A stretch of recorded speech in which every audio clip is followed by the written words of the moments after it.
అతి తక్కువ వడ్డీ రేట్లకే పొందండి Punjab national bank home loans, car loans. Zero processing fee, zero documentation charges. వెంటనే మీ బ్రాంచ్ ని సంప్రదించండి.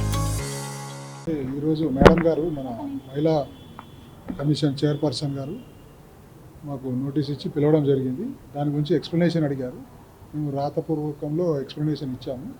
సో ఆమె మళ్ళీ ఇంకో డేట్ ఇచ్చి పిలుస్తామన్నారు, ఎంక్వైరీ చేస్తామని. ఆ సందర్భంలోనే ఇక్కడికి రావడం జరిగింది. ఆ ఘటన, హాస్టల్కి సంబంధించిన ఘటన గురించే పిలవడం జరిగింది. మళ్ళీ డేట్ ఇచ్చి పిలుస్తామని చెప్పారు. మొన్న 2 రోజుల క్రితం. అంటే ఏమైనా ఎంక్వైరీ చేశారా? అంటే ఇప్పుడు స్టార్ట్ అవుతుంది ఎంక్వైరీ. అట్లేం చెప్పలేదు. ఈరోజు మళ్ళీ మేము పిలుస్తాం, డేట్ ఇచ్చినప్పుడు మీరు రావాలని చెప్పారు.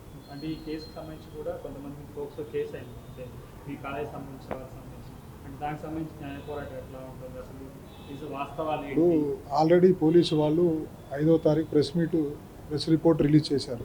దాంట్లో ఎటువంటి వీడియోలు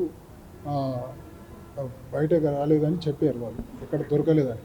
వాళ్ళు ఆల్రెడీ ఎవరైతే కల్ప్రిట్స్ ఉన్నారో వాళ్ళు వాళ్ళ ఫోన్లు సీజ్ చేసి ఫోరెన్సిక్ ల్యాబ్ పంపించడం జరిగింది.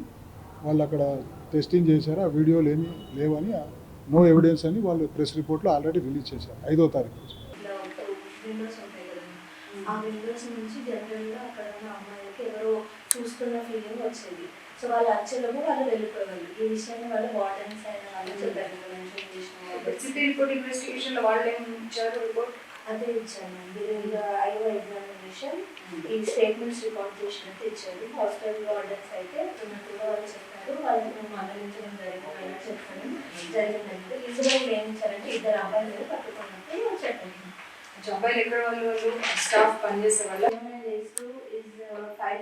ఇన్స్టిట్యూషన్ రిలేటెడ్ పర్సన్స్ అన్నారా? కాదు, how they entered inside? బయట నుంచి జంప్ చేసి వస్తున్నారు. మరిన్ని వీడియోస్ కోసం ఛానల్ ని సబ్స్క్రైబ్ చేయండి. లేటెస్ట్ అప్డేట్స్ కోసం వాట్సాప్ ఛానల్ ని ఫాలో అవ్వండి. ఆ లింక్ డిస్క్రిప్షన్ లో ఉంది.